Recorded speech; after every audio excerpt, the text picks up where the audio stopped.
Hi, my name is Sarah Trumbull. I'm the founder and CEO of the Job Applicant Perspective, the first anonymous user reviews for job ads across the U.S. Think Yelp in a world of professionally mandated fine dining, no health department, and no FDA. So what I'm doing here is what I've been doing other places. I'm trying to make my blog and the paradigm shift that I'm pushing more visible to a larger group of people on a bootstrap budget.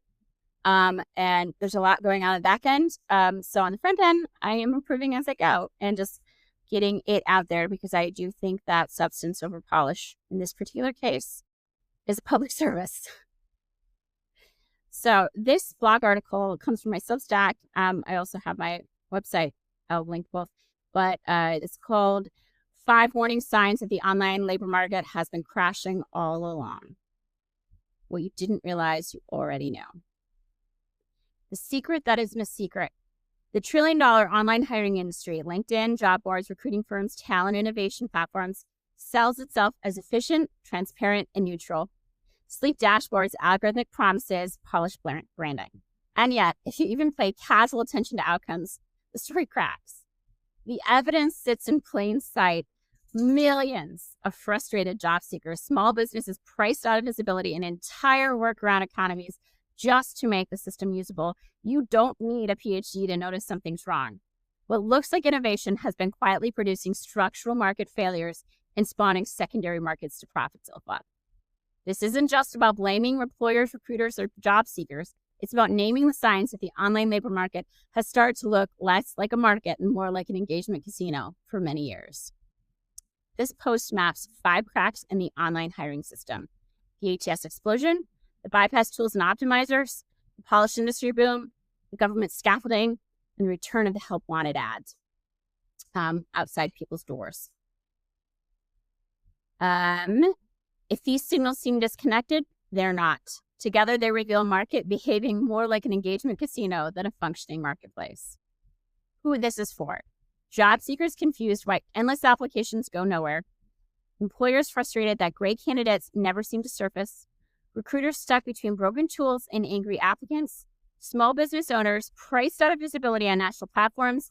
Journalists and policymakers looking for the real story behind talent shortages. Economists and investors tracking structural collapse, hiding behind innovation. If you've been watching the hiring system grind slower and slower and wondering why, this is for you. Sign number 1, the ATS explosion. The symptom: applicant tracking systems became nearly unavoidable for anyone hiring. When hiring moved online in the late 90s, early 2000s, something shifted. Early ATS tools existed, but they were niche. By the 90s, vendors like Taleo building full recruiting stacks and hot jobs tied directly into ATS tech via its resume mix acquisition. That's when ATS stopped being tooling and started becoming infrastructure. And I have the Oracle acquisition of PR, FTC filing. So when job boards started coming online suddenly, ATS systems were required infrastructure. Why? Let's think through some answers here. Number 1, maybe job seeker behavior actually shifted. Definitely possible. Apply buttons got easy. People understandably sent many more resumes. That doesn't mean matches improved. Early economics work find internet job search didn't reliably shorten unemployment once you control for selection. The sheer spike in submissions, even in good faith, was an early warning for small businesses likely to be swamped by noise. I put a reference to Kuhn and Scooterud from AER back in 2004. Number 2 option, the kaleidoscope versus telescope gap. Employers saw a clean telescope view, tidy dashboards and pipelines. Applicants saw a kaleidoscope, duplicates, reposts, aggregator loops, and skewed coverage. Remember, don't talk about your hiring process means employers can't tell the difference. They think you're looking at the same thing they are because they're not thinking about you at all. Online job postings overrepresent bachelor's level jobs. Duplicate job ads are common and degrade usability analytics. The job seekers' world can look wildly fragmented compared to what employers believe they posted. And again, I mentioned another study. They're from Georgetown. Number 3, non-market actors polluted the stream. Some volume was in organic fake listings. Resume harvesting and phishing have been documented for years. Regulators regularly still warn about job ad scams today. They're much worse even. If platform security protocols weren't sufficient, ATS became triage for the noise that platforms helped create, not just a solution to scale. And then I have a link to World Privacy Forum and the FTC there. Why this matters, even if you assume the simplest story, mass applying, the design choices that made that behavior rational, endless feeds, duplicates pay to be seen, were already telling us how platforms would reshape the market. Key insight is the ATS boom reads less like natural innovation and more like a stress signal. Platforms changed visibility and incentives in ways that manufactured volume and fragmentation, and ATS rose to prop up the mess, punishing small businesses who can't pay to cut through the noise, and exhausting job seekers competing with the system as much as with each other. Nearly all large firms now rely on ATS, according to JobScan in 2025. Sign number 2, the rise of ATS bypass tools and resume optimizers. The symptom, entire industries now exist to hack the platforms, not improve matches. JobScan, AI resume rewrites, beat the filter blogs, keyword stuffing playbooks. What that actually tells us, in a healthy market, people compete on value to the other side. In this one, people compete against the system layer just to be seen. That is not optimization, that is an arms race. Why these tools exist? Some plausible reasons. Opaque filters. When ranking rules are hidden, applicants aim at the rumor mill. I think, what do you call the scam artists who are the medical quacks kind of people, like, ooh, I had this crystal for you. I'm not saying I don't know enough about crystals, but I'm saying not everybody's a good guy there, you know? Course proxies, keywords and title matching rewards formatting over substance. Volume pressure when every posting draws a flood. Tiny tweaks can move you from pile A to pile B, so everyone uses them. Asymmetric informations. Employers see clean dashboards. Job seekers see try anything, they get a call back. For an analogy here, if you open a restaurant to solve hunger, ATS systems to solve the issue from job boards. But an entire pharmacy industry springs up to sell an acid to your diners. The problem isn't the eaters, it's the food. Why this matters. Signal decay. The more everyone optimizes for the parser, the less informative the signals become. Escalating costs for job seekers, time and money, sift to formatting and hacks instead of skill building. Small business penalty. Without brand weight or sponsored reach, they drown in optimized noise. Bottom line, workaround economies are a smoke alarm.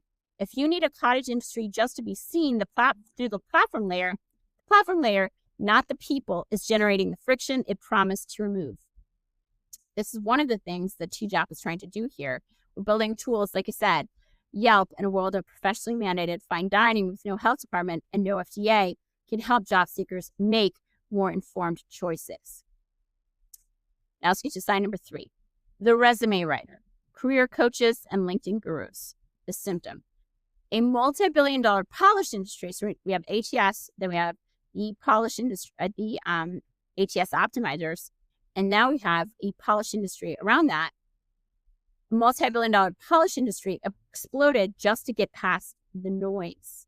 Core distinction. In a functioning labor market, skills create opportunity. In today's digital labor market, presentation buys visibility. The restaurant analogy extended. We didn't just build a new restaurant, ATS systems. We built a restaurant that needed a pharmacy next door to handle stomach aches from the menu design. Then a cottage industry popped up to guide you through the confusion. Concierges who translate the menu, resume writers, etiquette coaches who teach you how to order so the server notices, career coaches, and influencers telling you which words make the maitre d' seat you, LinkedIn gurus. None of that proves the food got better. It proves the experience got noisier. What this actually reveals about the system, trust signals collapsed. Employers can't reliably see through the platform fog to shine beats substance. Proxies displaced judgment. Titles, keywords, endorsement counts, and template compliance stand in for real evaluation. Pay to play attention. Platforms monetize engagement. Job seekers pay third parties to rent the attention. Why the timing matters? Stacking signals of noise. The polish boom arrives alongside right after the ATS era. That's a tell. ATS became a gatekeeper. People optimized for the gate. Non-market noise rises. Duplicates, aggregators, and resume harvesters Job seekers buy navigation. Polished industry scales, proof positive, the system is generating friction that the users must pay to overcome. Some quick indicators. Brand new packages and courses promise visibility, not capability. Candidates who can afford polish convert better without new skills, a pure presentation dividend. Employers' complaints shift from no talent to everything looks the same. Who loses first? Small businesses. They can't out-sponsor or spend hours sifting through optimized sameness. Non-traditional candidates, skills outside neat labels get underranked by proxies. The market, when shine is the currency, the truth gets discounted. Bottom line, a restaurant that needs a pharmacy and a maze of guides isn't serving better food, it's masking a design failure. Likewise, a hiring system that rewards polish over proof is telling you its measurement layer is broken. The explosion of resume writers, coaches, and gurus isn't a luxury accessory. It's a signal flare that the platform is manufacturing noise. The existence of ATS systems was a yellow card. The follow-up of the industries of Resume Optimizer and Career Coach Resume Writer is a solid red card. It's a red flag, guys. Red flag. Big red flag. Sign number 4. Government scaffolding in a self-correcting market. The nuance. There's a real reason this scaffolding exists. Long before job boards, the U.S. built public employment services to match people and work. That network still runs today. 2,300 American Job Centers, AJCs. See the Department of Labor. I have the link there. The problem is, if the online hiring industry actually fixed matching, the public scaffolding wouldn't still need to be this large or this expensive. In fiscal year 2025, Department of Labor budget documents show $680 million requested for the employment service alone within a broader multi-billion-dollar workforce funding stack. And this, again, I have documentation for that. States also receive annual WOA Title I and Wagner Pfizer allotments to keep the pipes moving. Department of Labor's 2025 notice lays out those distributions. Meanwhile, the public system's free job boards and state portals often white label or syndicate from the same national feeds, which can echo duplicates and stale job posts across layers. And another link for that. As in taxpayers fund navigation and triage for a market the private layer said is already solved. But isn't the industry doing great? One company's hiring platforms, Indeed and Glassdoor, generated $7.38 billion in fiscal year 2024, while the U.S. asked for $3.6 billion in 2025 to keep its public labor exchange programs running. The private market captures the upside of the engagement. The public keeps paying for the last mile navigation. That's my assessment. I put the links to Recruit Holdings and Department of Labor, their fiscal year, and their asks. Why this matters? If platforms were self-correcting matchmakers, the public system wouldn't still need to operate at this scale for online talent. What's really happening, Clemmy? Subsidized triage. Public agencies teach people how to navigate private filters, keywords, ATS formatting, and portal logins. That's the public underwriting platform friction. Echo chamber data, free job portals recycle national feeds, duplicates and staleness don't disappear, they propagate. In misaligned incentives, platforms monetize engagement, agencies report activity, neither gets paid for resolution, a filled role that lasts. Think Disney and flower markets. The talent industry operates a two-sided market. That's a market where a business sells to one person to pay for the cost of another. There are multiple other examples of this. Disney runs a two-sided environment, market to children to sell tickets to parents, with brutal operational complexity, but it does not require a federal Disney agency to help people stand in line to find Space Mountain. The flower market is a classic two-sided marketplace. People sell to people to buy for their loved ones with perishable goods and thin margins, yet it functions without a government-run guide service to beat the stall selection algorithms. If theme parks and flower stalls with weaker carrots than a paycheck can self-organize their matches, why does a labor market with the strongest carrot of all still need permanent public scaffolding to work? Especially when they're far more profitable than Disney or the flower markets. Disney, I think. Bottom line, there was a good reason to build the scaffolding. The fact that it's now standing architecture decades into the online hiring boom signals the market isn't self-correcting. We're running public traffic control for a private road that charges tolls at every on-ramp. Sign number 5, the return of help wanted signs, the symptom. In 2025, small businesses are papering storefronts again. What that tells you, revealed preference. If national platforms worked, employers wouldn't revert to walk-in window signs and phone numbers. There is a vote of no confidence in the digital channel. For many small shops, sponsored ads don't pencil out. Attention gets outbid by national brands, not nostalgia, tactics. A window sign filters for the nearby, motivated applicants, and cuts spam at the source. Apply inside or text to apply short circuits opaque funnels and restores human screening. One afternoon of walk-in interviews beats weeks of inbox triage. Walk-in interview days advertised on the door instead of on a platform. Bottom line, reverting to analog is quitting the online market energy, even from employers. It's the market itself saying, I'll take less for more truth, less reach for more truth. Seeing the cracks in the theater. Individually, any one of these signs might be small, it might be not that, but together they paint a pretty clear picture. If your market requires secondary tools just to make the first tool usable, if the entire parallel economy spring up around bypassing its own friction, if government agencies must scaffold it for survival, and if frustrated job seekers and employers are increasingly exiting the system altogether, then while that's not definitive proof in a smoking gun sort of way, there gets a point where if it walks like a duck and quacks like a duck, there's a decent chance it's a structural market failure just the same. And I have a section on Check the Research. If you want to dive deeper into the mechanics behind these failures and why the system behaves this way, check it out. And what's the solution?